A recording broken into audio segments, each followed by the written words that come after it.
4 मांगे इनके बारे में खाली मेरी ये मांगे है कि पूरे देश में आशा कार्यरत के लिए सेम रूल सेम पेमेंट का सिद्धांत लागू किया जाए और उन्हें एक निश्चित मासिक वेतन फिक्स मंथली सैलरी दिया जाए। ठीक है। उन्हें सोशल सिक्योरिटी के दायरे में लाया जाए और उनके लिए प्रोविडेंट फंड की व्यवस्था किया जाए।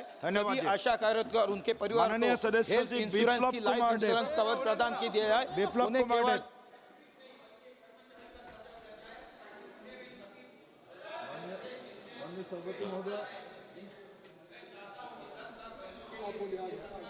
माननीय सभापति महोदय, मैं एक महत्वपूर्ण विषय उठाना चाहता हूं आपके माध्यम से। त्रिपुरा में ऊनकोटी डिस्ट्रिक्ट में ऊनकोटी नाम से एक ऐतिहासिक धरोहर है और उसमें एक करोड़ देव देवते का रखरखाव को बचाने के लिए, कि हिंदुओं का सनातन का बड़ा धरोहर है पुराने, उसको बचाने के लिए 100 करोड़ के आसपास एक पैकेज बना के वहाँ के ओवरऑल डेवलपमेंट, वहाँ के 4 लेन रोड बनाना 1 किलोमीटर की, वहाँ कैफेटेरिया और बाकी सब सुविधा देके जो लाखों जो टूरिस्ट वहाँ जाना चाहते हैं उसका व्यवस्था करें। और त्रिपुरा सरकार और भारत सरकार के साथ मिल के ASI का जो ऑफिस है वहाँ नॉर्थ ईस्ट के मिजोरम में रखा हुआ है। 90% ऐतिहासिक धरोहर त्रिपुरा में है, ऑफिस रखा हुआ है मिजोरम में। मिजोरम से जाके वहाँ देखभाल करता नहीं। मैंने बहुत बार उठाया जो मिजोरम से परिवर्तित करके इसको त्रिपुरा में कर दिया जाए, जैसे हमारे ये धरोहर को देखभाल कर सकता है और उसका डेवलपमेंट कर सकता है। धन्यवाद। धन्यवाद जी। ऑनरेबल मेंबर श्री के गोपीनाथ जी।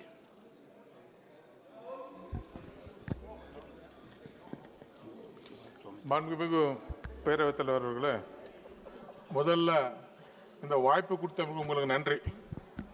கிட்டத்தட்ட 2 மணி நேரமாக கை தூக்கி கடைசியில் கொடுத்துட்டீங்க. முதல்ல நன்றிங்க. மாண்புமிகு பேரவைத் தலைவர்களே, என்னுடைய தொகுதியானது கிருஷ்ணகிரி பாராளுமன்றம். இந்தியாவிலேயே ஃபாஸ்டஸ்ட் க்ரோயிங் கான்ஸ்டியூஷன் என்னோட கான்ஸ்டியூஷன். ஒரு பக்கம் கர்நாடகா, ஒரு பக்கம் ஆந்திரா, நாங்கள் தமிழ்நாடு. ஆனால் கிட்டத்தட்ட என்னோட தொகுதியில் மட்டும் 2000 தொழிற்சாலைகள் மேலே உட்பட்டு தொழிற்சாலை இருக்கிறது. கிட்டத்தட்ட வருஷத்துக்கு ஒரு வாட்டி 500 to 600 crores ஃப்ளவர்ஸ் எக்ஸ்பெக்ட் ஆகுது அந்த மாதிரி தொகுதி. ஆனால் அவல நிலை என்றால் ஹோசூர் டு ஜோலார்பேட், பெங்களூர் ஜோலார்பேட் வயா கிருஷ்ணகிரி என்பது காலங்காலமாக இந்த அவையிலே நாங்கள் கேட்டுக்கொள்கிறோம். இதுவரை அதோட பணிகள் எந்த அளவுக்கு சொன்னாலும் யாரும் கரெக்டாக பதில் சொல்லவில்லை. மாண்புமிகு மந்திரி அவர்களுக்கும் நேரில் சென்று பத்திரிகை கொடுத்தோம். நிச்சயமாக வரும் பட்ஜெட்டிலாவது ஓசூர் டு கிருஷ்ணகிரி டு ஜோலார்பேட்டுக்கு இந்த ரயில் பாதம் அமைத்து கொடுக்குமாறு கேட்டு வாய்ப்புக்கு நன்றி கூறி விடுகிறேன். நன்றி, வணக்கம். Thank you. Honourable member Saumitra Khan ji. ধন্যবাদ চেয়ারম্যান স্যার। আমরা প্রতিদিন দেখছি যেখানে একটা নাটক চলছে, নাটকটা কারা করছে না তৃণমূল কংগ্রেসের সাংসদরা। তৃণমূল কংগ্রেসের সাংসদরা নাটক করছে কেন আমরা দেখতে পাচ্ছি। যেভাবে মহিলাদেরকে ধর্ষণ করে, আক্রমণ করে, খুন করে বাঙালিদেরকে, সেই বাঙালিদের মর্যাদা রাখে না। আমি চাইছি যে প্রত্যেক ভোট এলেই আমাদের বিপদ হয়, কিন্তু আজকে যে ভোট এলে আমাদের বিপদ হয় তৃণমূলের এই নাটকবাজি না, নাটক করে চলে। আমি চাইছি যে এবারে ভোটে যদি কেউ মারা যায়, সেই মারা গেলে সেই পরিবারকে চাকরি দেওয়া হোক এবং এই নাটকবাজ যারা করছে তাদেরকে বলি এই নাটকটা বন্ধ করতে। এখানে মমতা বন্দ্যোপাধ্যায় নাটক করে গিয়েছিল, পুরোটাই নাটকের একটা বাটি, একটা নাট্যকর্মী নিয়ে আসছে, আর কিচ্ছু নেই। বাঙালি ভালো আছে, এই দেশের প্রধানমন্ত্রীর নেতৃত্বে বাঙালি আমরা এগিয়ে চলবো। কিন্তু পশ্চিমবাংলার মুখ্যমন্ত্রী প্রতিদিন খুন করে চলেছে, প্রতিদিন ভারতীয় জনতা পার্টি খুলে চলেছে, আর এখানে নাটক করছে। আমাদের হরিয়ানা রাজ্যপাল তিনি পশ্চিমবাংলা রয়েছেন মিস্টার অসীম কুমার ঘোষ। আমরা বলতে চাই এখানে নাটক করে আর বাংলার হত্যা করে, এই হত্যা যেন না হয় সেটা আপনাদের অনুরোধ করছি। যারা হত্যা হবে রাজনৈতিক হত্যা হবে, তারা যেন চাকরি দেওয়া হয়। धन्यवाद जी। धन्यवाद। Please be seated. Honourable members please be seated. Please. Honourable member Shri Mahibullah ji.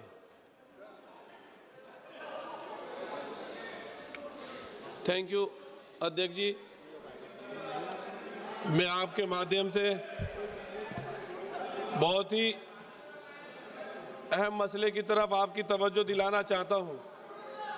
Sir, मेरे ज़िले में कई लोगों की मौतें इसलिए हो चुकी हैं कि उनकी दुकानों को जो 50-50 साल से थीं और बाज़ के पास में नक्शे भी मौजूद थे 60-70 साल पुराने, तब भी उन दुकानों को तोड़ दिया गया। रामपुर म्यूनिसिपैलिटी, नरपत नगर और इसी तरह पूरे देश में अतिक्रमण को हटाने के नाम से जिस तरह से खास तौर पर मुसलमानों की दुकानों को, उनकी इबादत गाहों, मस्जिदों और मदरसों को तोड़ा जा रहा है, ये बहुत ज़्यादा शर्मनाक है। मैं आपके तवज्जुह से जिन जिन सरकारों द्वारा ये काम किए जा रहे हैं देश में, ये अपील करता हूं कि इस तरह की कार्रवाइयों को रोका जाए। इससे देश की एकता और अखंडता को सख्त नुकसान पहुंचता है। देश की सरकारों का काम रोजगारों को देना है, ना कि गरीबों को मिटाना और उनके कारोबार को उजाड़ना है। इसलिए अगर कहीं सड़कें चौड़ी भी की जा रही हैं तो पहले उनको बसाया जाए, इसलिए कि अगर उनको बसाया न जाएगा तो उनके बच्चे और हमारे शहरी भूखे मरने लगेंगे। माननीय सदस्य श्री विजय कुमार दुबे जी।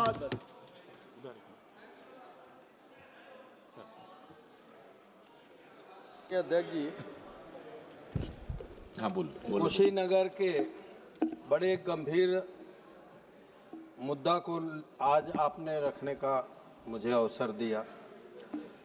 वर्तमान के समय में हमारे कुशीनगर लोकसभा क्षेत्र में भारत सरकार द्वारा RDSS परियोजना अंतर्गत लोकसभा के इलाके, गांव, टोले, मजरे के छूटे वंचित विद्युतीकरण की सुविधा को पूर्ण करने के लिए आज संचालित किया जा रहा है। इसका शुभारंभ भी बड़े जोर शोर से मैंने कुशीनगर में किया था, लेकिन जैसे जैसे कार्य आगे बढ़ा हम लोगों को संज्ञान में आया कि जितना भी RDSS योजना से कार्य अभी लिए गए हैं सर्वे के द्वारा, अभी 250 ऐसे गांव टोले के इलाके हैं जो विद्युतीकरण की सुविधा से अभी भी वंचित हैं।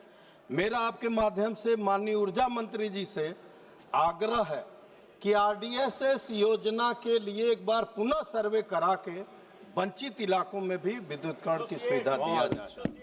श्री बलवन वंगड़े जी। बलवन जी।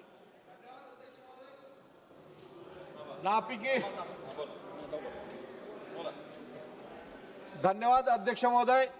नापिकी आणि कर्जामुळे महाराष्ट्रातील शेतकऱ्यांचा जो आत्महत्येचा आकडा आहे तो दिवसेंदिवस वाढत आहे आणि तो फार चिंताजनक आहे। आणि अशा पद्धतीने जर राहिलं तर निश्चितच महाराष्ट्राचा शेतकरी हा पुन्हा पुन्हा आत्महत्येकडे वळेल। महाराष्ट्र सरकारने निवडणुकीच्या पूर्वी त्यांना कर्जमाफीचं त्यांच्या जाहीरनाम्यात आश्वासन दिलं होतं, परंतु आजपर्यंत या महाराष्ट्र सरकारने आमच्या देवाभाऊनं कर्ज अजून माफ करण्याचं कुठलाही विषय घेतला नाही, कुठली तारीख दिली नाही, फक्त माफ करू एवढंच बोलतात। मी या निमित्ताने विनंती करेल आपल्या माननीय पंतप्रधानांना की आपल्या पंतप्रधानांच्या मतानं महाराष्ट्र सरकार पूर्णतः ऐकते, आमचे देवाभाऊ ऐकतात, त्यांच्याशिवाय त्यांचं पान सुद्धा हलत नाही। म्हणून पंतप्रधान महोदयांनी त्यांना सक्त आदेश द्यावे की महाराष्ट्रातील शेतकऱ्यांचे कर्जमाफी केली पाहिजे आणि शेतकऱ्यांच्या पाठीशी उभं राहिलं पाहिजे असं ठामपणानं पंतप्रधानांनी सांगितलं पाहिजे अशी तुमच्या माध्यमातून विनंती करतो। मोरसोली जी। एस मोरसोली जी। மாண்புமிகு அவைத் தலைவர் அவர்களுக்கு நன்றி। உங்கள் மூலமாக ரயில்வே அமைச்சரிடம் தொடர்ந்து எங்களுடைய தஞ்சை தொகுதியினுடைய நீண்ட நாள் கோரிக்கையாக தொடர்ந்து ரயில்வே அமைச்சர்கிட்ட கேட்டுட்டு இருக்கோம்। 1 மினிட் ஸ்டாப்பேஜ், நியூ ட்ரெயின் கேட்டுட்டு இருக்கோம்। எங்களுடைய நாடாளுமன்ற தொகுதியினுடைய முக்கிய கோரிக்கையாக 1 மினிட் ஸ்டாப்பேஜ் கேட்டுட்டு இருக்கிறோம்। தாம்பரம் டு செங்கோட்டை, தாம்பரம் டு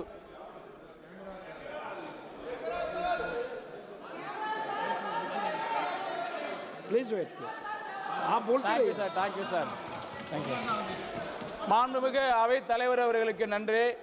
தொடர்ந்து ஒன்றிய ரயில்வே துறை அமைச்சரிடம் என்னுடைய நாடாளுமன்ற தொகுதிக்கு உட்பட்ட முக்கியமான கோரிக்கைகளை தொடர்ந்து வலியுறுத்தி வருகிறோம்। 1 மினிட் ஸ்டாப்பேஜ், நியூ ட்ரெயினை தொடர்ந்து கேட்டுக்கிட்டே இருக்கிறோம்। ஆனால் எதிர்க்கட்சியை சேர்ந்த நாடாளுமன்ற உறுப்பினர்கள் எந்த கோரிக்கை வைத்தாலும் நீங்கள் இதுவரையிலே செவி சாய்க்கவில்லை. உங்கள் மூலமாக ரயில்வே அமைச்சருக்கு மீண்டும் ஒரு கோரிக்கையாக 1 minute stoppage Tambaram to Sengottai, Tambaram to Rameswaram ரயிலை அதிராம்பட்டினம் பேராவூரணி ரயில் நிலையத்தில் 1 நிமிடம் நிறுத்தம் செல்வதற்கும், அதே போலவே மன்னார்குடி டு ஜோத்பூர் ரயிலை நீடாமங்கலம் ரயில் நிலையத்தில் நிறுத்தம் செய்வதற்கும், அதே போல் நீங்கள் நம்முடைய ரயில்வே அமைச்சர் வந்தே பாரத் ட்ரெயினை பெருமையாக சொல்லிட்டு இருக்கிறாரு. அதே போல் எங்களுடைய தஞ்சாவூரிலிருந்து சென்னைக்கும் தஞ்சாவூரிலிருந்து பெங்களூருக்கும் ஒரு வந்தே பாரத் ட்ரெயினை இயக்குமாறு இந்த அரசை கேட்டு விடைபெறுகிறேன். நன்றி, வணக்கம். Thank you.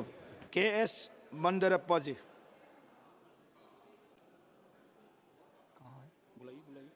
KS Bandarappaji.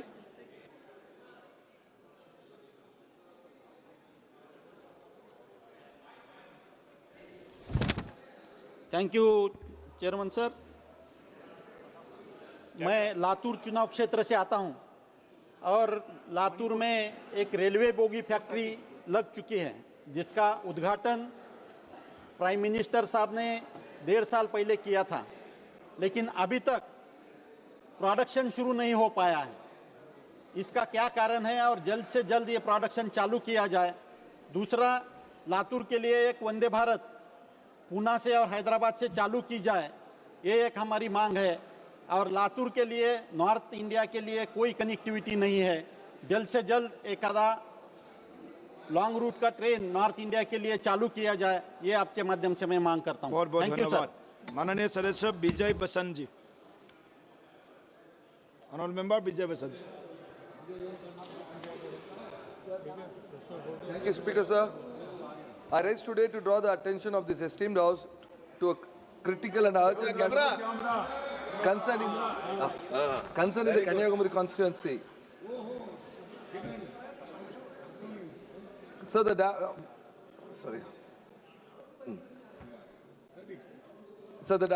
Kanyakumari constituency. So due to the sea erosions, the infrastructure has been damaged vastly.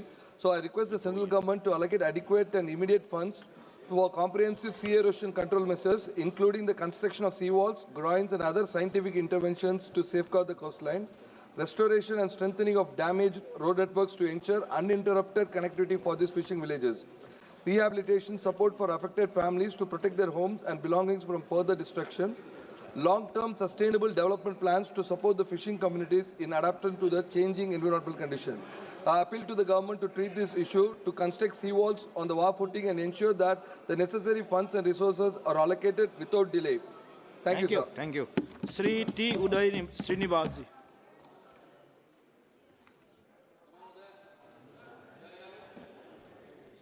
Honorable Speaker, India today stands as undisputed leader in global IT exports. From about 23 billion in 2005, export has grown 200 billion in 2025. It directly employs 50 lakh Indians, support millions in ancillary services. A significant part of this success is rooted in special economic zones. Out of 351 economic zones, nearly 226 are IT and IT-enabled services. Cities like Bengaluru, Hyderabad, Gurgaon, Pune, and Chennai owe much of their global statures through these thriving IT clusters. Yet we have built the world-class office spaces in IT SEZs. We have left behind the very poor people who power them. Across India's tech corridor, lakhs of young professionals, many of them first-generation white-collar workers, migrate in search of opportunity. But what they encounter is harsh reality, sky-high housing costs, long hours commute, and daily struggles to balance work and life. In Bengaluru example, near IT corridors, 40 to 60% of an average tech worker's salary. In Gurgaon and Pune, 1.5 to 2 hours daily commutes. For women professionals, these challenges are not just about convenience. They raise safety, equity, and workforce retention concerns.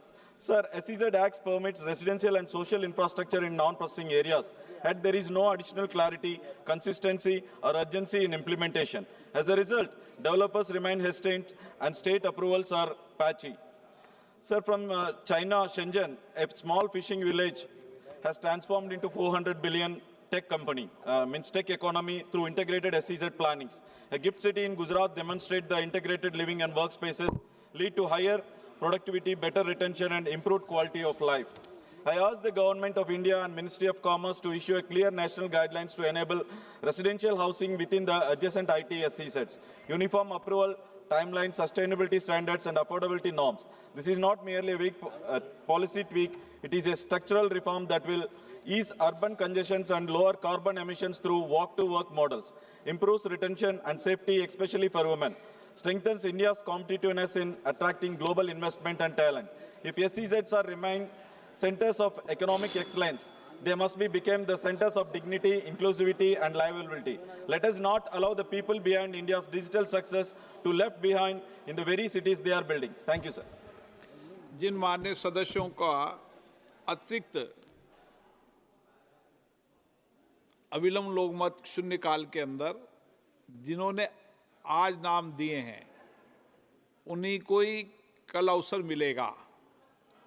जिन्होंने आज नाम दिए हैं, आसन के पीठ से सुन लो बात, जिन्होंने आज नाम दिए उनको ही कल अवसर मिलेगा, कल देने वालों को अवसर नहीं मिलेगा। लॉटरी वालों पे विचार करेंगे।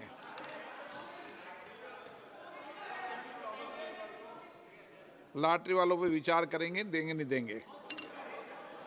आइटम आज सबको अवसर दिया है, कल भी देंगे। आइटम नंबर 17, अब मणिपुर से संबंधित सामंदिक संकल्प को पारित करेंगे। जैसा कि माननीय सदस्यों को याद होगा, संविधान के अनुच्छेद 356 के अधीन मणिपुर में 13 फरवरी 2025 को राष्ट्रपति शासन लागू किया था। इस सभा ने राष्ट्रपति शासन का अनुमोदन 2 अप्रैल 2025 को बैठक में किया था। अनुच्छेद 356(4) के अनुसार इस अनुमोदन की वैधता 6 माह तक होती है। अनुच्छेद 356(4) के परंतु के अनुसार राष्ट्रपति शासन को अगले 6 महीने तक बढ़ाना हो तो उसके लिए संसद के दोनों सदनों में इस सामंदिक संकल्प को पारित किया जाना आवश्यक है। कार्य मंत्रणा समिति में ये तय किया था कि मणिपुर बजट और मणिपुर जीएसटी संशोधन विधेयक पर यह सभा 2-2 घंटे चर्चा करेगी। माननीय सदस्यों को मणिपुर के विषय पर चर्चा करने का पर्याप्त अवसर मिलेगा। फिर भी अगर सभा की सहमति हो तो संक्षिप्त चर्चा आज करा देते हैं। माननीय मंत्री जी भी संक्षिप्त में बोलेंगे ताकि 6 बजे आज की कार्रवाई समाप्त की जा सके। आइटम नंबर 17, आइटम नंबर 17 सामाजिक संकल्प।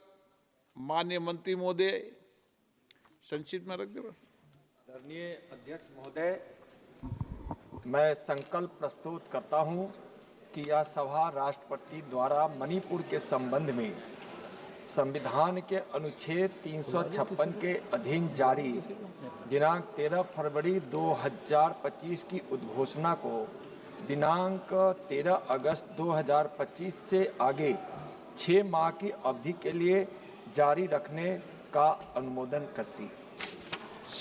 Doctor A.B. अकोई जाम।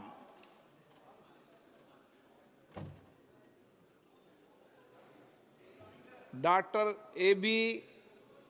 अकोई जाम। नेक्स्ट दे देते हैं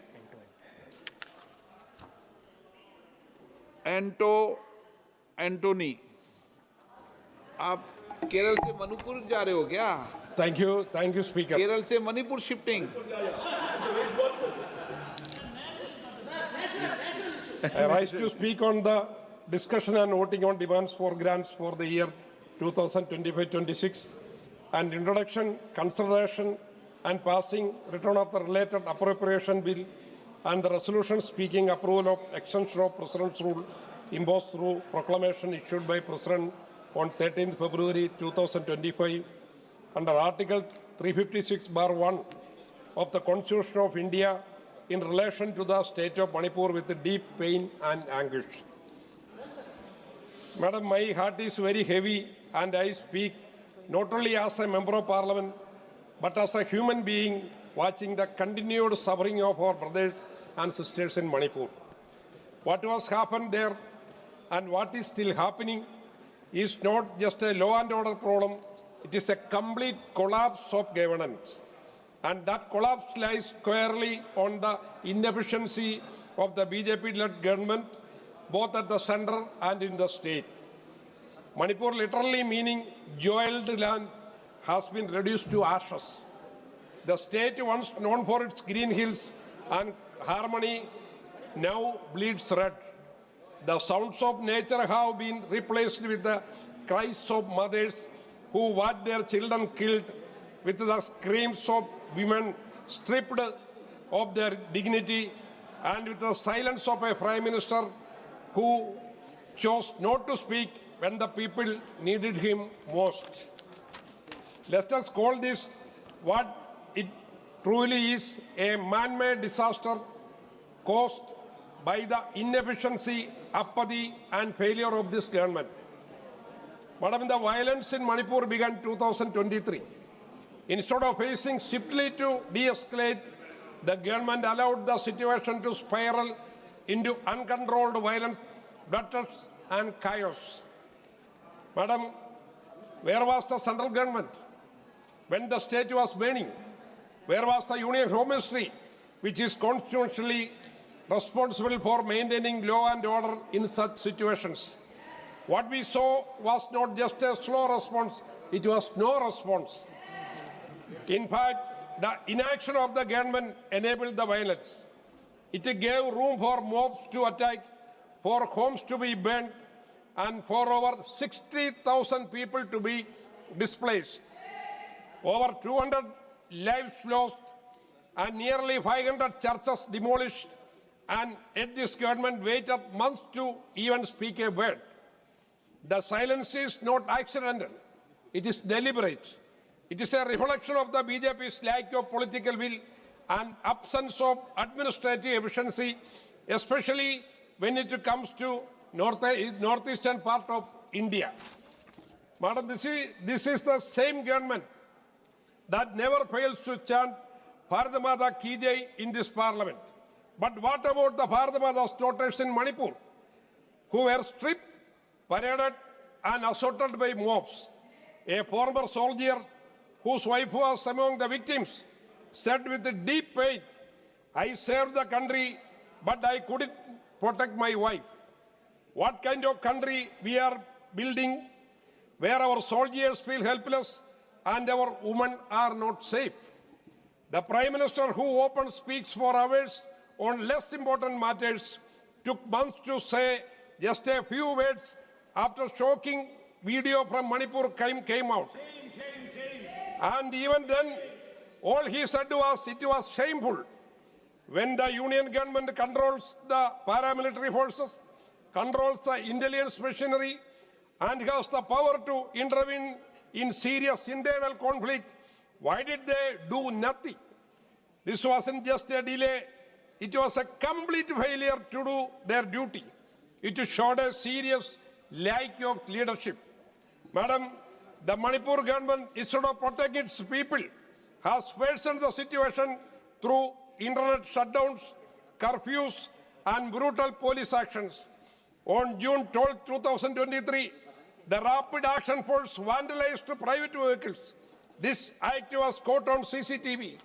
Later, 3 RAF personnel were caught trying to burn down a store. Is this the government's definition of peacemaking?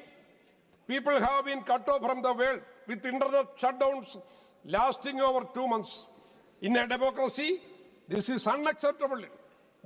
It hides what is really going on, stops victims from speaking out, and clearly shows that the government cares more about controlling the story than actually solving the problem. Let me remind the House, even the United Nations raised the alarm in September 2023. UN experts cited serious human rights violations, extrajudicial killings, sexual violence, forced displacement, and torture and slammed the inadequate humanitarian response of the Indian government. Even when the international community sees and reacts, why does the Indian government turn away? The pattern of inaction is not limited in Manipur. Just recently, 2 nuns from Kerala were arrested in Chhattisgarh and on baseless charges of forced conversion. They were harassed at railway station and the state government remained mute. Again, it is the minorities and marginalized who suffer, and again, the BJP-led governments either took away or support the actions of right-wing groups. And now, let me bring the attention of the House deeply ignored truth. In our country, most educational institutions are run by the Christian community. It is through these schools that most of the people there learn their first alphabet. The Christian community has always upheld the values of love, service, and brotherhood. And yet today, they are being haunted, humiliated, and accused, while the current government offers protection to their attackers. Let me ask those sitting on the House, can any one of you honestly say that the schools you studied in forced you to convert your faith? In Kerala, our education success is rooted in a simple concept, Palliyodopam Pallikudam. That is a school beside every church. This is how every village has given access to education beyond race, caste, and belief. It was vision, not violence, that updated our state. When the government turns a blind eye on this truth, it cannot hide behind slogans. It becomes an act of betrayal of the constitution, of justice, of humanity. And that betrayal is what the people of Manipur and many others across this country are enduring right now. Thank you. Shri Lalji Verma. माननीय सभापति जी, आपने मुझे इस संकल्प पर बोलने का अवसर दिया, इसके लिए धन्यवाद।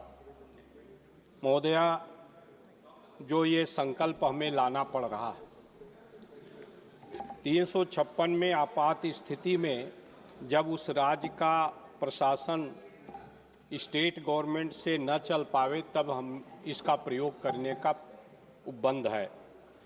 निश्चित रूप से जो स्थितियां बनी हैं वहाँ पर, आज ये सरकार जब भाषण देने खड़े होते हैं हमारे माननीय गृह मंत्री जी, प्रधानमंत्री जी, तो जिस तरह का शब्दों का चयन करते हैं और जिस तरह से अहंकार में भाषण देते हैं, निश्चित रूप से वही कारण है कि जिसके कारण मणिपुर में हम चुनाव नहीं करा पा रहे। हम एक तरफ कहते हैं एक देश एक चुनाव, और दूसरी तरफ एक छोटे राज्य में जहां केवल 2 मेंबर ऑफ पार्लियामेंट चुने जाते हों, उस राज्य में 6 महीने व्यतीत हो जाने के बाद पहले तो काफ़ी दिनों तक वहां पर जिस तरह की स्थितियां बनी, जिस तरह से महिलाओं के साथ, छोटे छोटे बच्चों के साथ अन्याय हुआ, और जो हम लोगों ने वीडियो देखा महोदया, निश्चित रूप से शर्मनाक वीडियो था और उसको देखकर आंखों में आंसू आने की स्थिति बनी है। एक सभ्य समाज में इस तरह का वातावरण देखने का निश्चित रूप से अवसर नहीं मिलना चाहिए, लेकिन ये सरकार, भारतीय जनता पार्टी की सरकार जानबूझकर ऐसी स्थितियां पैदा किया। काफ़ी दिनों तक मांग करने के बाद भी उस सरकार को भंग करने का काम नहीं किया गया। वहाँ उस सरकार को राष्ट्रपति शासन उस समय नहीं लागू करने का काम किया गया, और आज जब लागू किया गया है, 6 महीने व्यतीत हो जाने के बाद भी हम वहाँ की जो शांति व्यवस्था है उसको बहाल नहीं करने पा रहे हैं। ये हमारे लिए बहुत चिंताजनक है। निश्चित रूप से आज ये सरकार केवल अपने वोट बैंक को बढ़ाने की दिशा में, ये देश रहे न रहे, इनका वोट बैंक बना रहे, केवल इस धारणा के साथ काम करने का काम करते हैं, इस तरह से नफरत फैलाने का काम करते हैं, जिसके कारण हम वहाँ पर एक छोटे से राज्य में चुनाव कराने में सफल नहीं हो पा रहे हैं। ऐसी स्थितियों में निश्चित रूप से हमारी ये चाहत है कि वहाँ पर सरकार केवल वोट बैंक की दृष्टि से न काम करते हुए वहाँ की भावनाओं को समझते हुए वहाँ शांति का वातावरण पैदा करने का प्रयास करे और जल्द से जल्द लोकतांत्रिक व्यवस्था को कायम करके वहाँ के लोगों को अवसर देने का काम करना चाहिए। हमें देश सर्वोपरि के सिद्धांत पर कि हमारा देश सर्वोपरि है, हमें अपनी केवल कि भारतीय जनता पार्टी का कैसे ज़्यादा अधिक वोट बढ़ेगा, केवल इस सोच से जब हम काम करते हैं, चाहे जहां पर भी इस सोच से जब हम काम करते हैं तो देश के लिए घातक होता है। इसीलिए आज की जो परिस्थितियां हैं, भारतीय जनता पार्टी की उसी नफरत के कारण आज जो परिस्थितियां हैं, अभी कल हम जब चर्चा कर रहे तो उस समय भी जो बात आई कि आज भारत का देश, जो देश चाहे वो 1965 की लड़ाई रही हो, 1971 की रही हो, 1999 की रही हो, हमारे देश के साथ दुनिया के तमाम देश खड़े नजर आते रहे, लेकिन आज इस देश में जो भारतीय जनता पार्टी की नफरत की नीति है उसके कारण हमारा चाहे वो विदेश नीति है वो पूरी तरह से फेल हुआ और उसी के कारण मणिपुर आज भी इस तरह के समस्याओं से ग्रस्त है। ऐसी स्थिति में निश्चित रूप से हमारा ये मांग है कि वहाँ पर प्रधानमंत्री को भी जाना चाहिए, वहाँ के लोगों से बातचीत करके, दोनों समुदायों के लोगों से बातचीत करके वहाँ की जो शांति व्यवस्था है उसको बहाल करने के लिए देश सर्वोपरि है, इस नीति के तहत अगर हम काम करने का काम करेंगे तभी हम आगे बढ़ पाएंगे, तभी हम वहाँ पर चुनाव कर पाएंगे और बार बार हमें ये संकल्प लाने की आवश्यकता नहीं पड़ेगी, ऐसा मेरा विचार है और इस आधार पर हमें काम करने की आवश्यकता है। धन्यवाद। अकोली घोष। माननीय सभापति महोदय, आमी सर्वभारतीय तृणमूल कांग्रेसेर पक्ष थेके आजकेर जे एई सांविधानिक संकल्प जे मणिपुरे 356 धारा जे प्रयोग होयेछे तार पुनर्बहाल करा एवं आगामी 6 मास सेटार मध्येई ओई राज्येर मानुषके राखाटार जे संकल्प तार तीव्र बिरोधिता करते दाड़िয়েছি। गत 2 বছরেরও বেশি সময় ধরে মণিপুর জ্বলছে। সর্বভারতীয় তৃণমূল কংগ্রেসের পক্ষ থেকে আমাদের নেত্রী পশ্চিমবাংলার মাননীয় মুখ্যমন্ত্রী আমাদের পাঠিয়েছিলেন মমতা বন্দ্যোপাধ্যায় টিম করে। মণিপুরে আমি নিজে গিয়ে দেখে এসেছি সেখানকার মানুষের দুরবস্থা, কিন্তু আজ অবধি অত্যন্ত বেদনার সঙ্গে জানাচ্ছি যে আমাদের মাননীয় প্রধানমন্ত্রী সেখানে একবারের জন্য যাওয়ার প্রয়োজন বোধ করেননি বা যাননি, বা সেখানে না গিয়েও সারা পৃথিবী তিনি ঘুরে বেড়াচ্ছেন, কিন্তু আমাদের আন্তর্জাতিক যে সীমান্ত সেখান দিয়ে যে বিভিন্ন আতঙ্কবাদীরা ঢুকছে আমরা দেখেছি। এই বছর এপ্রিল মাসে কিভাবে কাশ্মীরে আতঙ্কবাদী ঢুকে 26 জন মানুষকে হত্যা করেছে, এবং ঠিক সেইভাবে আমরা দেখেছি কিভাবে মণিপুরে মায়ানমার থেকে আতঙ্কবাদীরা ঢুকছে, অস্ত্র ঢুকছে এবং তার সঙ্গে নাশকতামূলক কাজের জড়িয়ে থাকার যথেষ্ট প্রমাণ আছে এবং মাদক দ্রব্য ঢুকছে। সুতরাং আমরা বলবো যে সীমান্তবর্তী এই এলাকাগুলোর সঠিক রক্ষণাবেক্ষণ হচ্ছে না, এবং আমরা বলতে চাই যে রাষ্ট্রপতি শাসন কোনো স্থায়ী শাসন ব্যবস্থা নয়, এটি সংবিধানের একটি জরুরি ব্যবস্থা, অস্থায়ী স্বল্পস্থায়ী হওয়ার কথা। এর পুনরাবৃত্তি গণতন্ত্রের উপহাস, আইনের শাসনের অপমান এবং কেন্দ্রীয় সরকারের চরম ব্যর্থতার স্বীকারোক্তি। জনগণের দ্বারা গণতন্ত্রে ওকে ছেড়ে দে, ওকে ছেড়ে দে, ছেড়ে দে, ওর মাথা ঠিক নেই। Please don't interrupt. Please sit down. Please sit down. Don't interrupt. Please do not interrupt.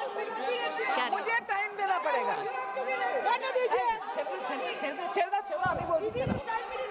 Please sit down.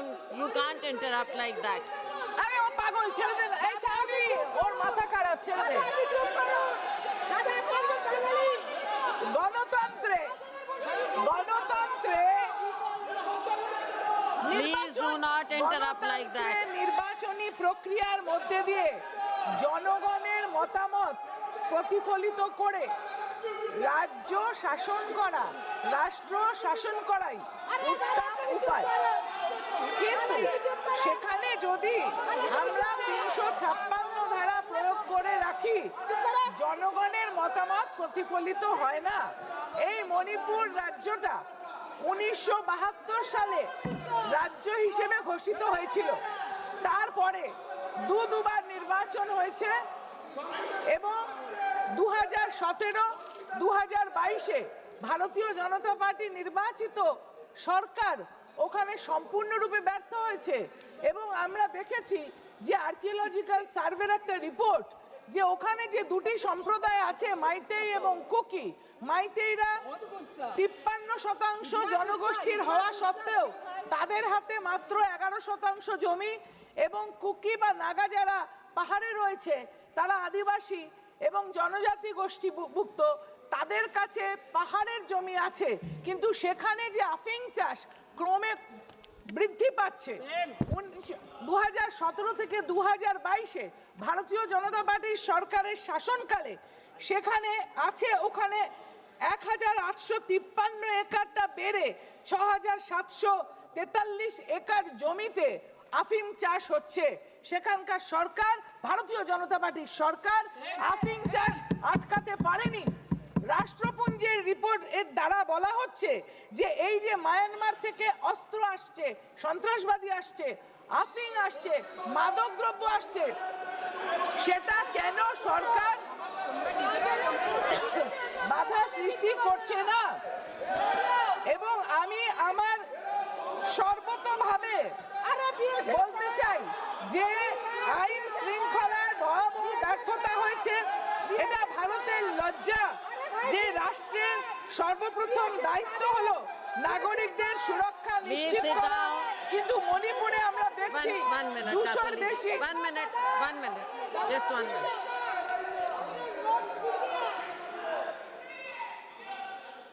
The real protection. I know. I think the whole house needs protection. Kindly, the minister will answer. The minister will answer. The minister will answer. You please sit down. Please sit down. The minister will answer. You can go and talk to the minister. Throw him out.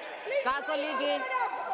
এখানে 200-র বেশি মানুষ তারা মারা গেছে, মহিলাদের নগ্ন করে রাস্তায় হাঁটানো হয়েছে, আমরা সেটা দেখেছি।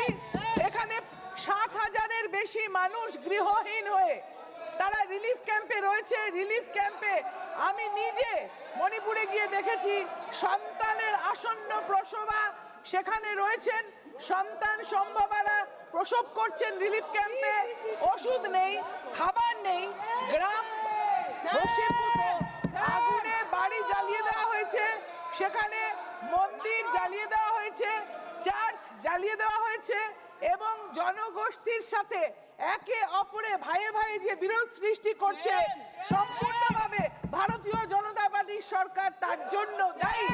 কিন্তু সেখানে রাষ্ট্রপতির শাসন উপায়। Please sit down. This cannot go on. One minute, Kakoli ji. 1 minute. Kakoli ji, 1 minute. Kakoli ji, 1 minute. Kakoli ji, wait a minute. Please listen to. Your mic is off. You can start again. Please tell her to stop. 1 minute. You can start again. Please wait. Honorable member, this cannot go on like this. Your mic is off. Your mic is off. Your mic is off. Your mic is off. Who are you speaking to? Who are you speaking to? Who are you speaking to? Your mic is off. It's not going on record. What are you trying to show? What are you trying? Please. नहीं वो कह रहे हैं आधे घंटे में हम करा लेंगे, मणिपुर आधे घंटे में हो जाए। अंदर से मैसेज है, नहीं मत कराओ तो लड़ाई है, आप शुरू करा देंगे please. The house, it's very regrettable. Very regrettable. One member. I will adjourn the house. You will start later. I will adjourn the house till 5:30.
को ये पूछना चाहती हूँ कि प्रश्न पूछना चाहिए। उन्होंने कहा कि प्रश्न पूछना चाहिए, लेकिन प्रश्न पूछने के पहले उनको ये सोचना चाहिए। उन्होंने कहा कि चॉकलेट देने से चॉकलेट का कवर मिला, इससे प्रतीत होता है क्या कि ये पाकिस्तान के थे। अरे वोटर्स आईडी का भी तो जिक्र किया हमारे गृह मंत्री जी ने कि वोटर्स आईडी वहाँ के वोटिंग लिस्ट में उनका नाम निकला, और तो फिर इससे तो जाहिर होता ही है कि वो पाकिस्तान के नागरिक थे, लेकिन वो नहीं मानेंगे।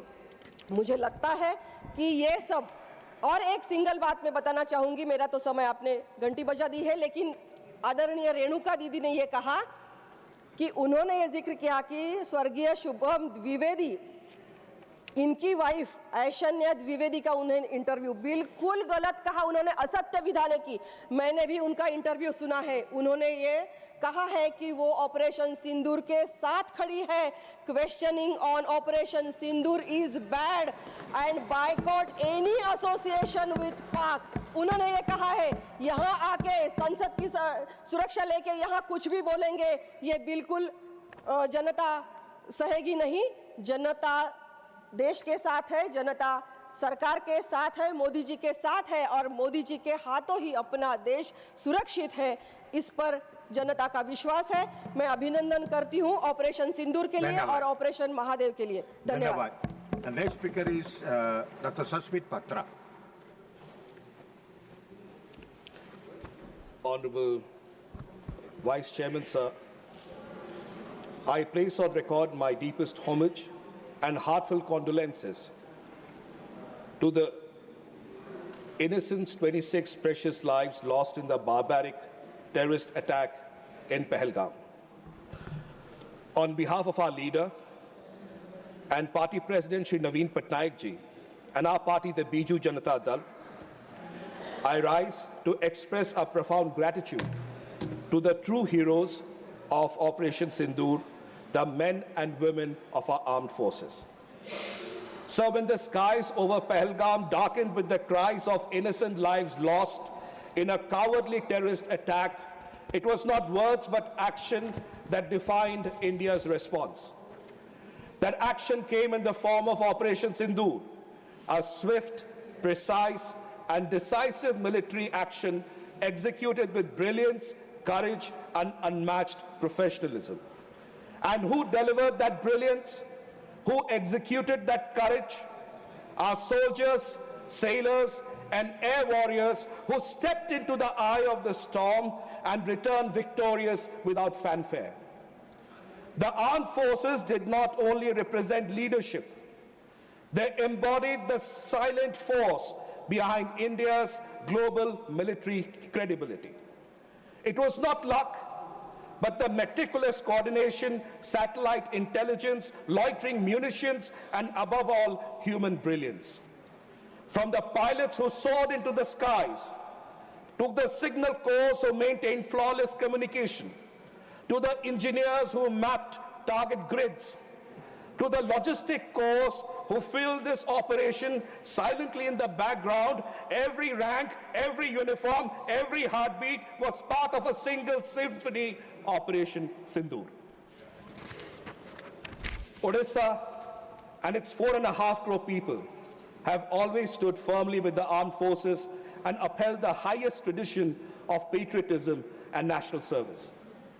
The commitment draws inspiration from the legacy of late Shri Biju Patnaik ji, a daring pilot and a freedom fighter whose heroic acts during the times of conflict, including his audacious rescue missions during the Indonesian freedom struggle and his role in the Kashmir conflict in 1947, among many others, remain etched in the annals of history. His courage, vision, and deep nationalistic spirit continues to guide Odisha's commitment to the nation and its defenders.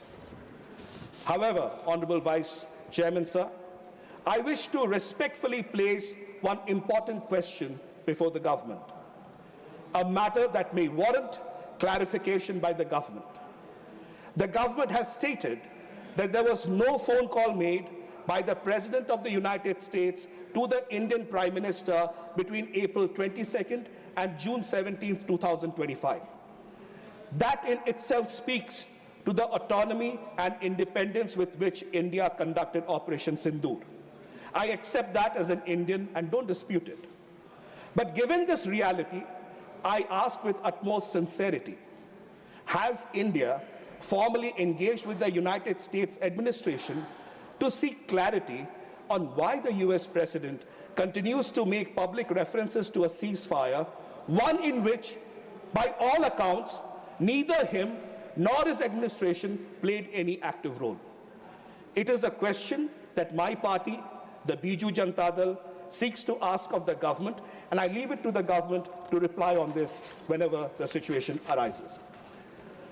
Honorable Vice Chairman, sir, I wish to also place before this august House my own experience as a member of the all-party delegation that visited the UAE, the Democratic Republic of Congo, Sierra Leone, and Liberia in the wake of Operation Sindoor. As a member of this all-party delegation, I must tell you, and I must share with this House, we had an excellent understanding, an excellent, fruitful all-party delegation wherever we went. And it was not that we met some mid-level, low-level people, no. In Liberia, we were face-to-face with the president of Liberia. In Sierra Leone, we met the Senate, their parliament, which stood up in one voice with one platform for 1 minute silence condemning the terror attack. I don't remember when the Indian parliament has stood up in one voice to condemn violence in another country. So whatever is good needs to be spoken about, whatever is a question needs to be answered. Across these diverse geographies, we witnessed consistent admiration for India's clarity of purpose, respect of professionalism for our armed forces, and deep interest in how we managed to conduct a high-risk, high-precision operation without destabilizing regional balances. United Arab Emirates acknowledged not only our operational success, but our measured restraint. And I remember that because I cannot, for certain reasons, cannot spell out in the open what exactly was discussed, but they were saying that there are many countries that do not know the difference between surgical action and reckless escalation. It's good that India is doing surgical action and not reckless escalation. The Democratic Republic of Congo and Sierra Leone appreciated India's role in ensuring that it was a measured, restrained, and precise action. Liberia talked about specific measures that India took, and you'd be very happy that the Senate of Liberia also stood up in one voice and for 1 minute observed silence for India and for Pahalgam. So I believe this is something that I take as a positive out of the activities that have been done. I have 30 seconds and I'll close. We do not wage war. We do not seek glory. But when our people are attacked, India responds with a fury that is disciplined, deliberate, and devastating. In just 22 minutes, we proved that our silence is not weakness, it is readiness. All those armed forces who fought for us, their names may not be on social media trends, but in the hearts of 1 billion Indians, they will remain eternal. And I close with this. May their bravery shine eternal, and may we, in this House always, be worthy of the protection they provide to us, sir. I thank you, sir. Thank you. You're perfectly on time. Sri Birendra Prasad Bashya. Oh, no. Yes. Thank Sri you. Birendra Prasad Bashya, you have 7 minutes. Thank you, Chairman, sir. Salute to Indian Armed Force. I raise here today speak on Operation Sindoor on behalf of people of Assam, my party, Ahom Gana Parishad, and my party president, Atul Bora. Sir, being Indian, everybody should salute great Indian force for their great service to the nation to destroy terrorist hub of Pakistan. Sir, I like to compliment our Honorable Prime Minister and our own government for historical successful operation in Sindoor, sir. Operation Sindoor, sir. Sir, for the first time in the history of India, Indian Armed Force entered inside the Pakistan and destroyed Pakistani airbase, Pakistani terrorist hub totally, sir. Sir, when Laden was attacked, when Laden was killed, many people, those although they are Indian, they don't like to support our government. They proudly said Laden was killed, America was too brave. But when Indian Armed Force, under the leadership of Honorable Prime Minister Narendra Modi ji, destroyed terrorist hub in Pakistan, they are not speaking anything because silently they are not silent, they are supporting India, but silently, indirectly, directly, they are supporting to Pakistan, sir. Sir, I like to warn these people who silently supporting Pakistan, sir. But one thing I like to remind them, they cannot compare India with Pakistan in any form. Today, our defense force self-sufficient by 2029. Indian defense force will be the Indian defense sector will be the self-sufficient. And today, our defense sector earning more than 30,000 crores, sir. And by 2029, it will be target fulfilled by 50,000 crores, sir. Sir, India believes in democracy. They believe in Pakistani believe in terrorism. India economically a very high standard. We are the third largest economy of the world, and Pakistani armed force is bankrupt today. Sir, not only here, in the cricket, India always defeats Pakistan. Not only that, in India, hockey, men and women always defeat Pakistan. This is my country, India. Don't compare with Pakistan. Silently, who are supporting Pakistani, I warn them, forget about your so-called Pakistanism.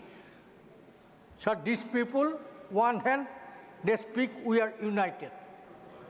In other hand, they're questioning the bravery of our students, our armed forces. They are not recognized victory of Sindoor. They are asking just one question: how many casualty lost by India, sir? But one thing, sir, if you compare those leaders who are Indian leaders, who are Indian but silently supporting Pakistani, their statement equal to the statement given by the Pakistani, sir. So there is no difference. Those people and Pakistani spokesman, in the name of India, they are speaking on behalf of Pakistan, sir. Sir, what was happened, Pahalgam, it was totally responsible than UPA government, sir. Only for UPA government, this is happening today, sir. After Pakistani sponsored terrorist attack in Mumbai, then UPA government has not done anything against the Pakistan, not took action against the Pakistan. Internationally, they have not took any stand against Pakistan, and they got the courage. And after that, they are totally now attacking our people in Pahalgam. But don't forget, now there is no UPA government. Now we have a prime minister like Narendra Modi, who can save India, and we are totally trust him, we are totally believe him, we the people of India, under the leadership of Prime Minister Narendra Modi ji, we are safe, our country is safe, our democracy is safe, if our sovereignty is safe, sir. Sir, after Mumbai attack, if they have tough initiative, this situation was not happening. Sir, I am from Assam. You should know it. I am from a place, small town, Tezpur, sir. In 1960, yes, I'm speaking 60, when China attacked India, they came to Bombdila. and I'm from Tezpur. Then Jawaharlal Nehru was the Prime Minister. Yes, Jawaharlal Nehru was the Prime Minister. Then government asked us to vacate Tezpur town because China is coming. And what Jawaharlal Nehru has done, you people should know. He has given goodbye to people of Assam. He has given farewell to the people of Assam in the hand of China. But that time, Jawaharlal Nehru was the Prime Minister, not Narendra Modi. If Narendra Modi was there, then this situation is not happened. Dr. Bhupen Hazarika, renowned singer of Assam, India, he sang a song. Henu Himalay Bharator Pohori, Tahani Punisilu Kahini, Pithe Mitak Juan Hobel Theorishe, Lage Siro Jagroto Etibahini. My song, Dr. Bhupen Hazarika told, we thought the Himalaya was our protector. In 1960, we thought the Himalaya was our protector. But Himalaya not protect us. So we need a strong armed force. And today, India have this strong armed force. And with this armed force, we can do anything. Sir, thank you. Many speculous say about the ceasefire, sir. I'm telling one story, sir. For the first time, when Indian armed force attacked Noor airfield in the Pakistan, Noor airfield in Pakistan damaged by the Indian armed force. Then Prime Minister of Pakistan himself admitted, after namaz at 4:30, we are thinking about attack India. We are thinking about attack India. Sam, I also thinking to finish, sir. Give me 2 more minutes, sir. We are thinking to attack. I have already given you. No, I have already given you more time. Please. We are thinking about attack to India, but before that, their army chief told him, India destroyed our airfield, our air. They're handicapped. They're crying after finish their airfield. Armed Force, Air Force, they're crying and they're knocking every part of the world for ceasefire, and for the first time, Pakistani died Indian defense to go for ceasefire. It is not by India, it is not by Narendra Modi, it is by Pakistani, because we defeat Pakistani, and Operation Sindoor is the most successful operation of our country. Thank you. Sir, thank you. Sir, with Thank this you. I like to say, yes, we have to tell trust of Narendra Modi ji. We have to tell confidence of Narendra Modi ji. And I am quite sure, people of India is quite sure, India is safe, Indian people is safe, Indian democracy is safe, Indian sovereignty is safe, Indian foreign policy also safe. Jai Hind, Jai Bharat, Jai Bharat, Jai Bharat. Thank you. Thank you very much. The next speaker is Ramjilal Suman. You have 4 minutes. आपको 4 minute है, समय पर रहिएगा।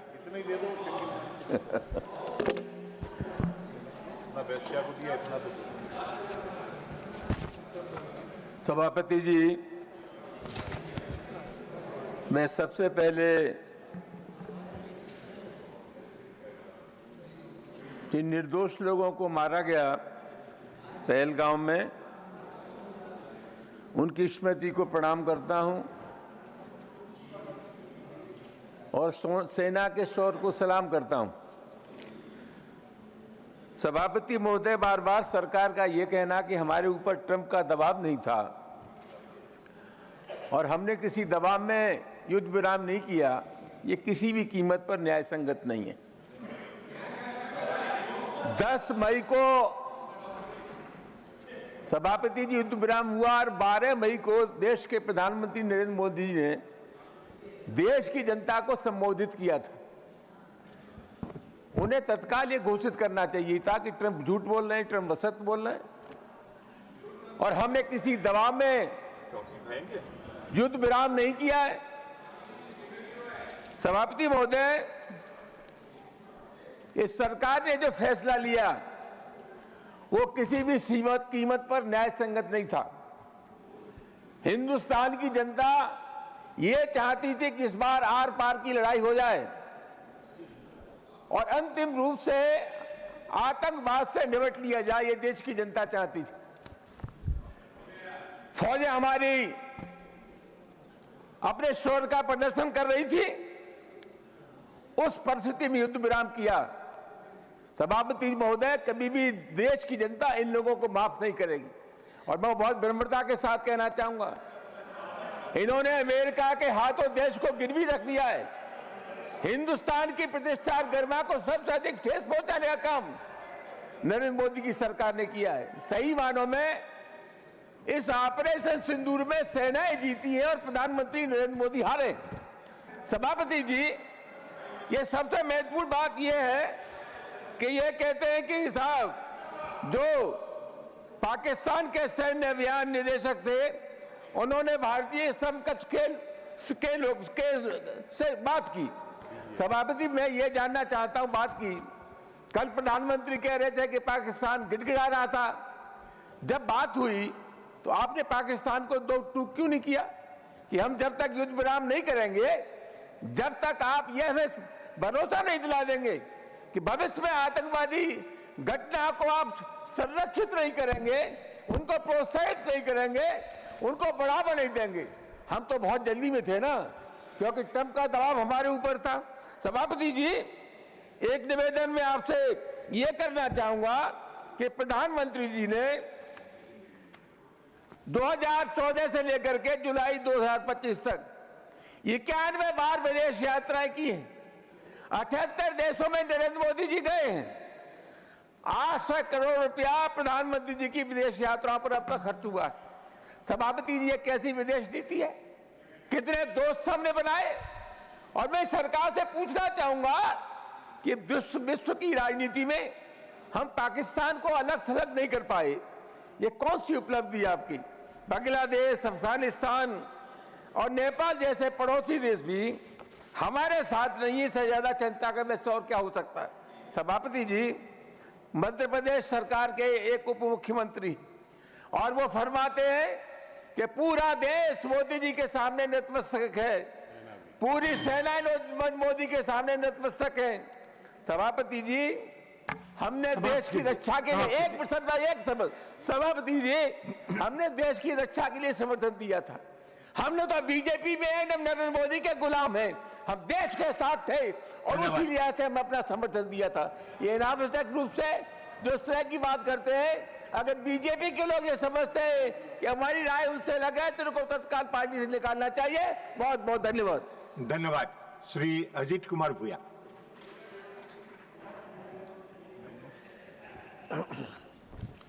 Thank you, Vice Chairman, sir.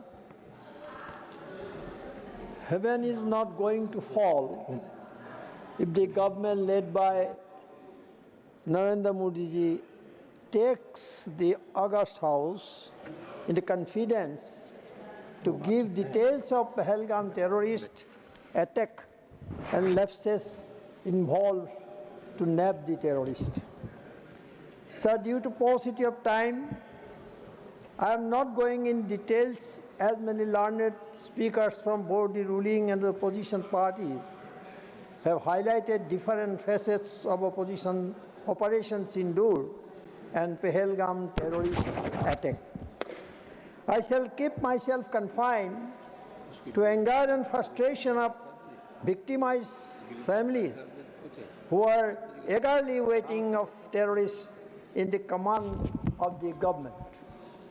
I am sorry to say, sir, that no one, including Defense Minister Rajnath Singh and Foreign Minister Jaishankar ji, have given any suitable reply how the terrorists crossed the border and after attack, whether terrorists have been hiding in the territory of India or crossed the border and taking shelter in Pakistan. Operation Sindoor was appreciated by all sections of people in the country, and people were waiting the solution of Pak-occupied Kashmir. But suddenly, the ceasefire was announced by the US President Donald Trump. However, Defense Minister stated in the Lok Sabha that the war had been paused and the government would teach a very meaningful and tough lesson to Pakistan if Pak-sponsored terrorists dare to act against India. Sir, in brief, I would like to bring certain issues in the knowledge of this House. Why terrorists are not captured yet? Number two, how they entered crossing the border. Whether there were intelligence inputs, and if so, why follow-up action and counter-action were not in order. Why Modi government has not responded on Donald Trump's assertion on ceasefire? What is the net impact of outreach operation by political parties of different states? Is the government led by Modi going to engage Pakistan into dialogue? And if not, what is the solution of Pakistan-occupied Kashmir? Last, not the least, will the government assure the House that if again Pakistan-sponsored terrorists dare to repeat Pahalgam-type attack, the government will not do pause? Sir, I conclude.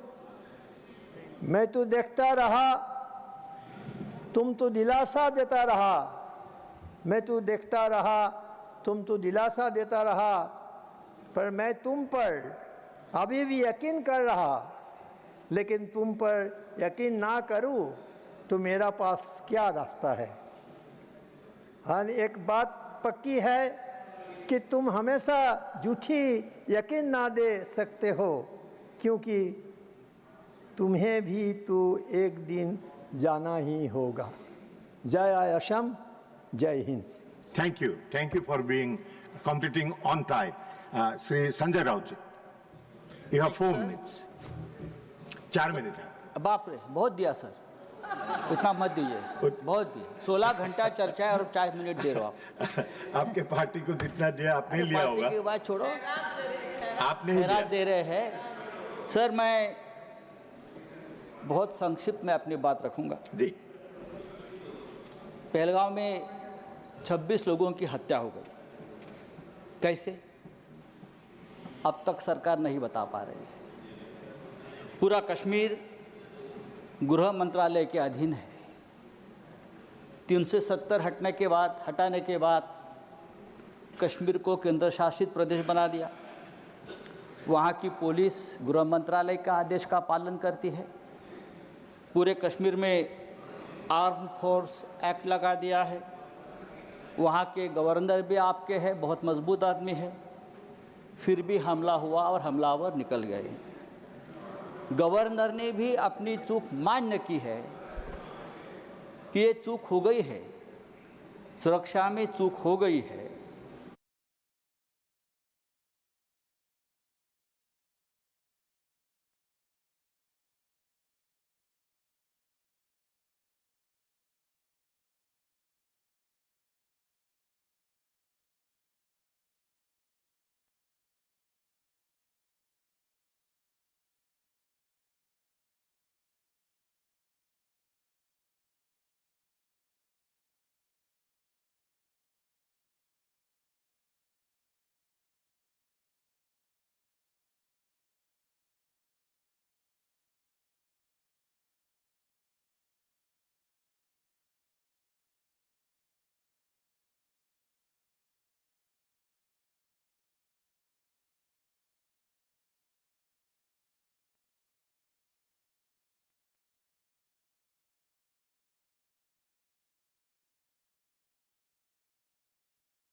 माननीय सभासदों, माननीय अध्यक्ष जी,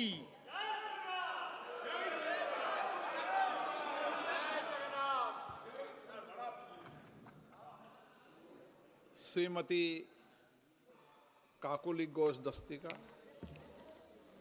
মাননীয় অধ্যক্ষ মহাশয়, সর্বভারতীয় তৃণমূল কংগ্রেসের পক্ষ থেকে আমি গভীর বেদনা ও ন্যায়বোধ নিয়ে সংসদে দাঁড়িয়েছি।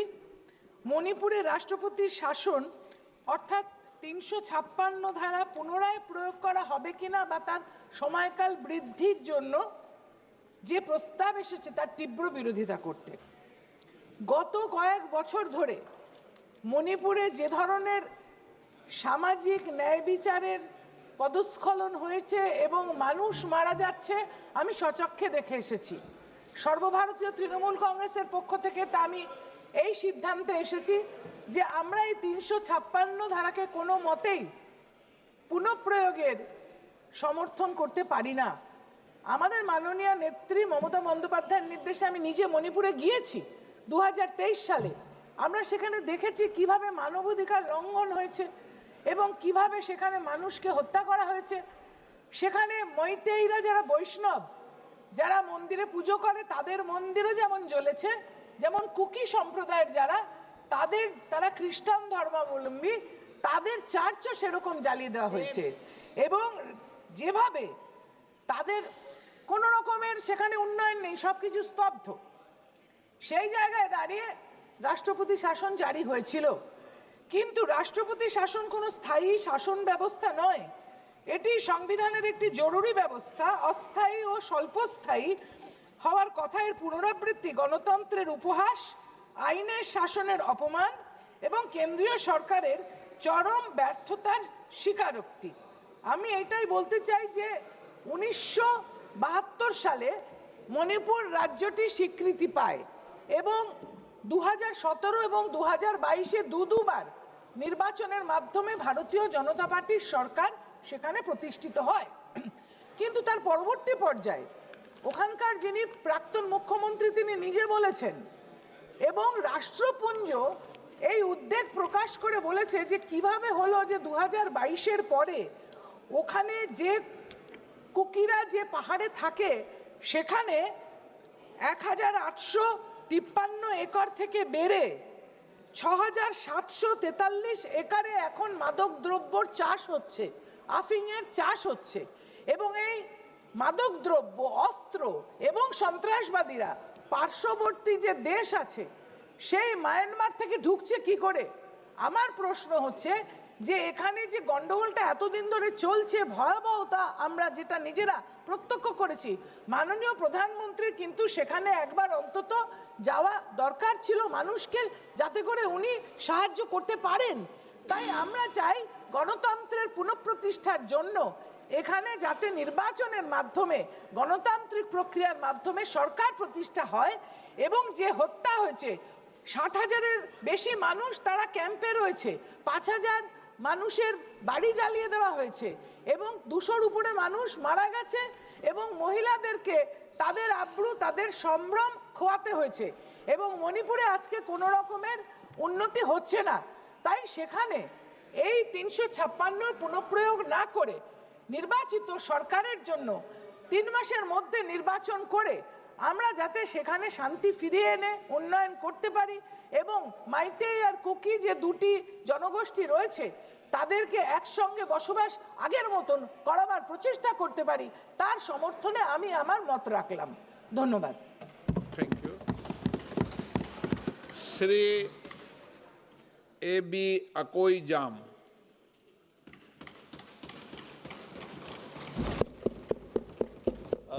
Thank you, chairpersons, for this opportunity.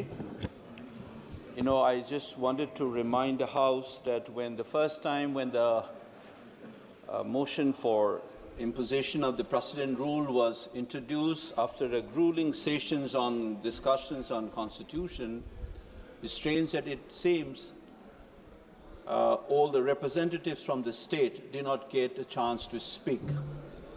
And I hope that the chair will give me some adequate time to express the the sentiments of the people of the state as a representative from there. Chairperson, Mr. Speaker, what I need to do is that just as we had a long discussion on Sindoor, I expect in the last 1 year that the House will discuss Manipur given the gravity of the situation there.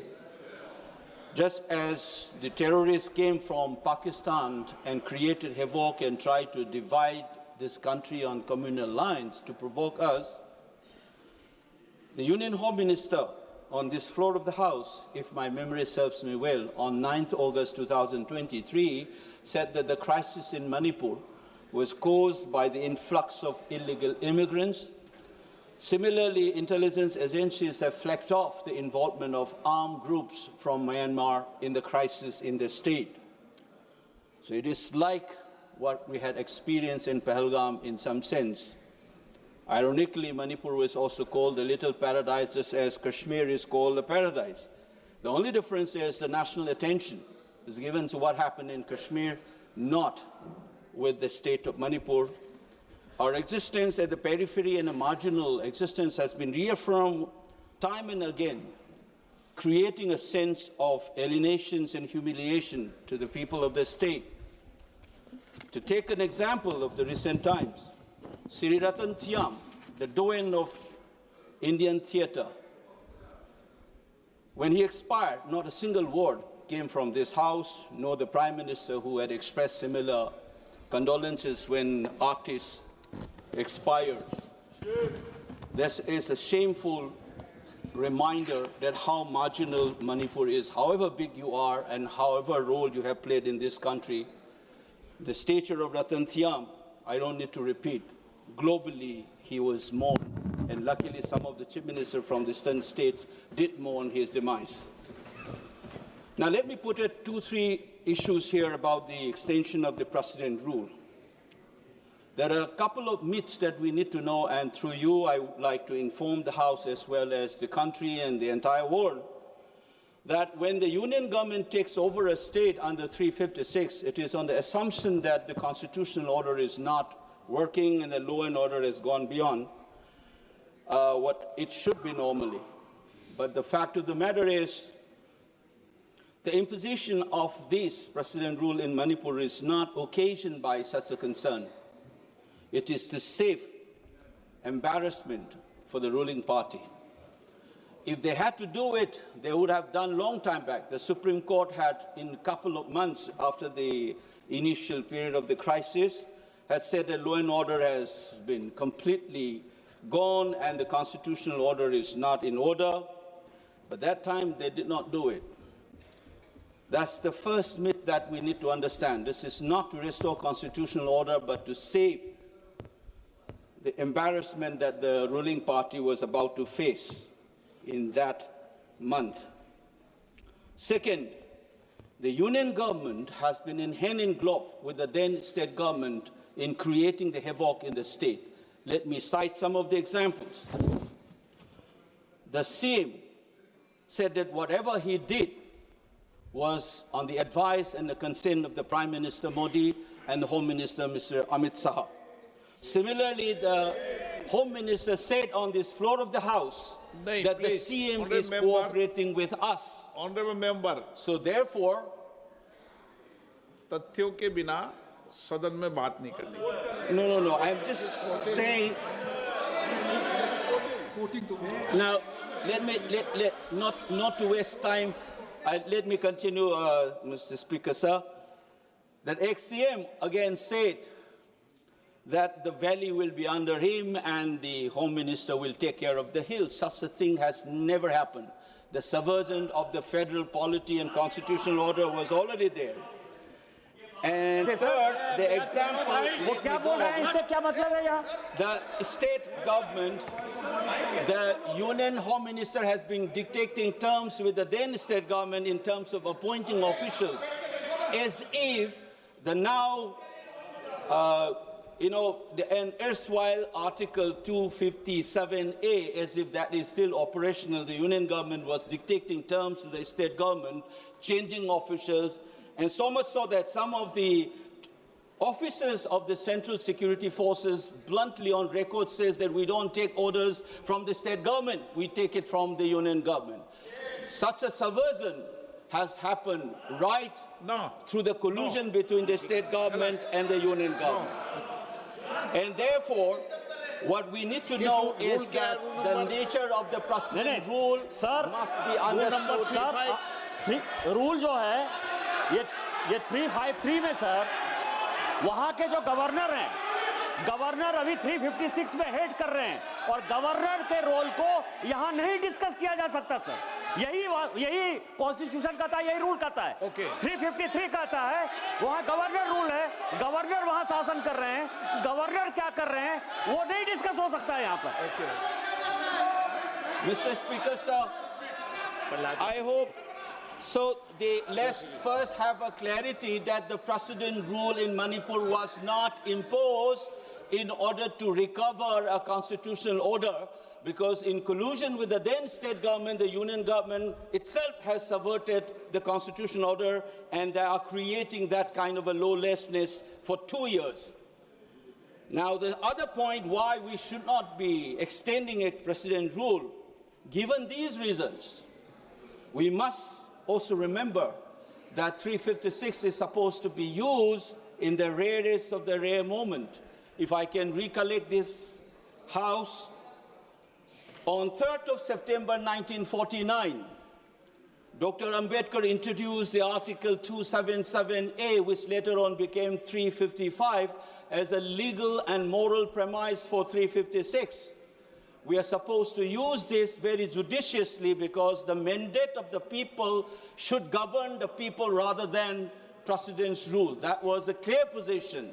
So is the judgment on Supreme Court judgment on Bomai case, as well as Sarkaria Commission had reminded us that these particular provisions should not be used in a whimsical reasons. And therefore, instead of introducing this and extending this almost illegitimate, in some sense morally, this precedent rule in Manipur, we should have a fresh mandate in the state of Manipur. Despite having a brutal majority, you are not able to form the government. In collusion with that state government and the union government, you have created this tragedy of Manipur in the last 2 years. So I expect the House, instead of extension of this precedent rule, to have a JPC being constituted so that the people of Manipur do not feel neglected, and we take care of what had happened and fix accountability. I must remind again that the executive conduct must have some accountability in this House.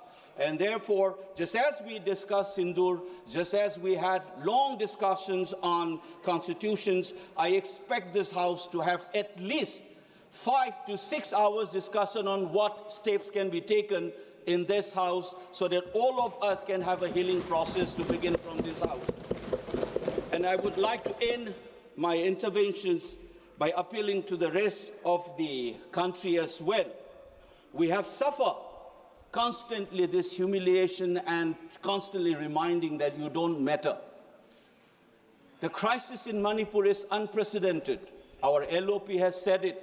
You have never seen the challenge to the Indian state's legitimate use of physical force has been challenged. Nowhere has it happened. The partition of 1947 is a living reality in Manipur today. The freedom of movement. The Meiteis cannot travel on the national highways, just as the Kukis cannot. All the citizens should have access to these movement, freedom of movement. We are not able to have it. And I expect this House, therefore, to be more serious rather than reducing this kind of extension as a mere formality and ritual. The pain and suffering of the people of that state. And so far as the 19th state of this union, this House must take it seriously, just as you have taken seriously on the question of Pahalgam and that of any other issues in this country. So I therefore object to this extension of precedent rule, And I demand that instead of this, please dissolve that assembly. Let's have a fresh mandate, and the rule of the people, will of the state must have the say rather than dictating terms, even if it's a small state. Thank you, Mr. Speaker, sir. CAN Annadurai. மாண்புமிகு அவைத் தலைவர் அவர்களுக்கு வணக்கம். இந்த அவையிலே பேசுவதற்கு நேரம் ஒதுக்கியதற்காக முதலில் எனது நன்றியை தெரிவித்துக் கொள்கிறேன். மணிப்பூரில் अवसर ज्यादा देर नहीं दिया है, 2 मिनट दिए हैं, only 2 minutes. குடியரசுத் தலைவர் ஆட்சியை நீட்டிப்பதற்கான இந்த தீர்மானத்தை எதிர்த்து मणिपुर वालों को टोका नहीं समय के लिए. अन्नादुराई जी क्या मणिपुर? மணிப்பூரில் குடியரசுத் தலைவர் ஆட்சியை நீட்டிப்பதற்கான இந்த தீர்மானத்தை எதிர்த்து எனது உரையை துவங்குகின்றேன். National leader. மாண்புமிகு தமிழ்நாடு முதலமைச்சர் அவருடைய குரலாகவும் திராவிட முன்னேற்ற கழகத்தின் கொள்கையாகவும் குடியரசுத் தலைவர் ஆட்சியை என்றைக்கும் நாங்கள் எதிர்ப்போம் என்று இந்த அவையிலே நாங்கள் பதிவு செய்ய விரும்புகின்றோம். மணிப்பூரில் இந்த கலவரம் தொடங்குவதற்கு முதல் காரணமாக செயல்பட்டு கொண்டிருந்தது அன்றைய பாஜக மாநில அரசும் மாநில முதலமைச்சரும் என்பதை மக்கள் அறிவார்கள். மற்ற எல்லா மாநிலங்களையும் பாஜக அரசு வாக்கு வங்கி அரசியலை செய்வதைப் போல் மணிப்பூரில் மக்களை பிரித்து இடஒதுக்கீடு அடிப்படையில் குக்கி இன மக்களை வந்தேரிகள் என்றும் போதைப் பொருள்கள் விற்பவர்கள் என்றும் தவறான விஷமத்தனமான பிரச்சாரத்தை முன்னெடுத்து இந்த கலவரத்தை உருவாக்கியவர்கள் என்பதை நாடே அறிவும். கடந்த பிப்ரவரி மாதம் மணிப்பூரில் குடியரசுத் தலைவர் ஆட்சி அமைத்ததற்கான காரணம் என்ன, அதை தற்போது மீண்டும் 6 மாத காலத்திற்கு நீட்டிப்பதற்கான காரணம் என்ன என்பதை ஒன்றிய அரசு இந்த அவையில் தெரிவிக்க வேண்டும். கடந்த 6 மாதமாக குடியரசுத் தலைவர் ஆட்சியில் அமைதி நிலவுவதற்கு என்னென்ன நடவடிக்கைகள் எடுக்கப்பட்டிருக்கிறது என்பதை தெளிவுபடுத்த வேண்டும். சிஆர்பிஎஃப் வீரர்கள் 11,000 சிஆர்பிஎஃப் வீரர்களாக இருந்த அந்த எண்ணிக்கை 21,000 உயர்த்தி அமைதியை நிலைநாட்ட முடியவில்லை. தொடர்ந்து மணிப்பூர் மக்களுக்கு ஜனநாயக முறைப்படி என்னென்ன நடவடிக்கைகள் எடுத்தது என்பதை இந்த அவையிலே தெளிவுபடுத்த வேண்டும். தொடர்ந்து ராணுவ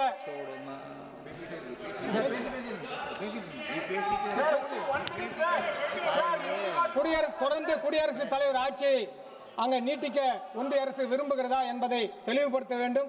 வன்முறையால் வீடுகளை விட்டு வெளியேறிய குழந்தைகள், பெண்கள் மீண்டும் அவர்கள் சொந்த இடத்தில் குடியமர்வதற்கு ஒன்றிய அரசு நடவடிக்கை எடுக்க வேண்டும்.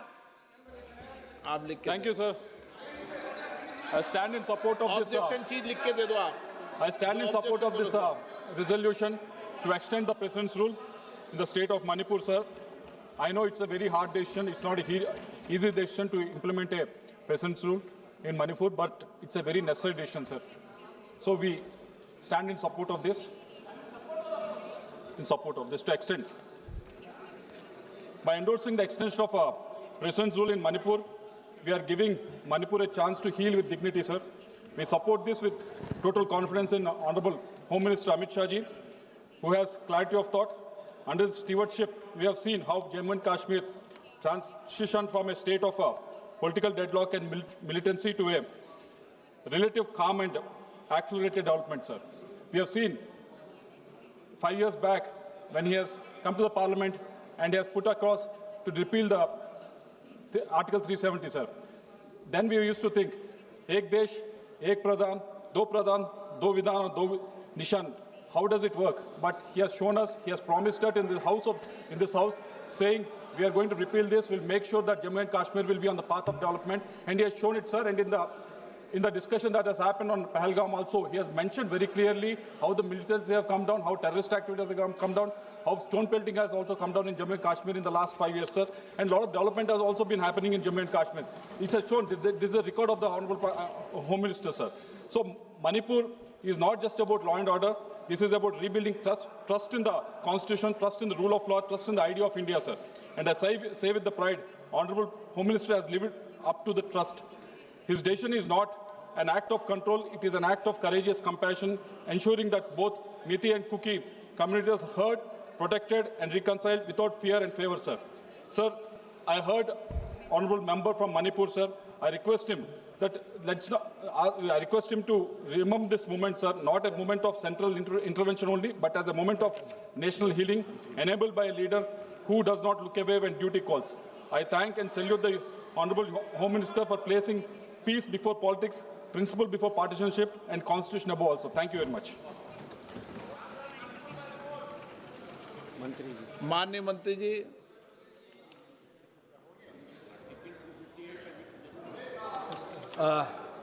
आदरणीय अध्यक्ष महोदय, हम सब जानते हैं कि मणिपुर की यह हिंसक घटना, ये अन्नादुरई जी राष्ट्रीय नेता, लाओ श्री कृष्ण जी राष्ट्रीय नेता, और ज्यादा राष्ट्रीय नेता मत बनो, इसलिए मंत्री जी को बोलने दो। इन सारे राष्ट्रीय नेताओं को बहुत बहुत धन्यवाद। इन्होंने कुछ ऐसे मुद्दे दिए हैं जो उनको सुनने में खराब लगेगा जब हम उत्तर देंगे तो। महोदय, क्योंकि उत्तर जो भी होगा वह यथार्थ की धरातल पर सत्य का पांव थामकर वही बोलूंगा जो मणिपुर के लिए सही है और सत्य है। लेकिन कम समय में बोलेंगे। बिल्कुल सर। हाँ। सब जानते हैं कि एक हाई कोर्ट के एक फैसले जो आरक्षण घड़ी एकदम 6:01 सेकंड पहले बंद कर देंगे। साउंड में करेंगे, 2 मिनट लगेगा। हम सब जानते हैं कि हाई कोर्ट के एक फैसला जो आरक्षण से संबंधित था, उसमें जो आदेश आए थे उसको लेकर जो बातें सामने आई, उसको लेकर हिंसा फैली और वह हिंसा जातीय थी। यहाँ माननीय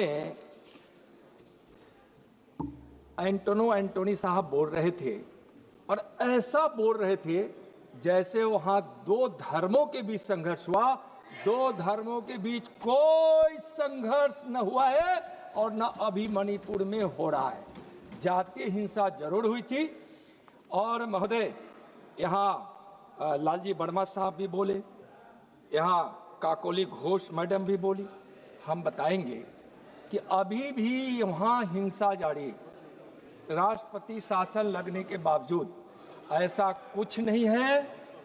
यहाँ जब से राष्ट्रपति शासन लागू हुआ उस समय से अभी तक मात्र एक हिंसा हुई, उसमें 1 लोगों की जान गई है और वो भी 8 महीनों के भीतर। 4 महीनों में के अंदर अभी एक भी वहां मौत नहीं हुई है महोदय। और कोई साहब बोल रहे थे कि वहाँ कोई शांति व्यवस्था नहीं है, तो शांति व्यवस्था का इससे बड़ा प्रमाण क्या हो सकता है?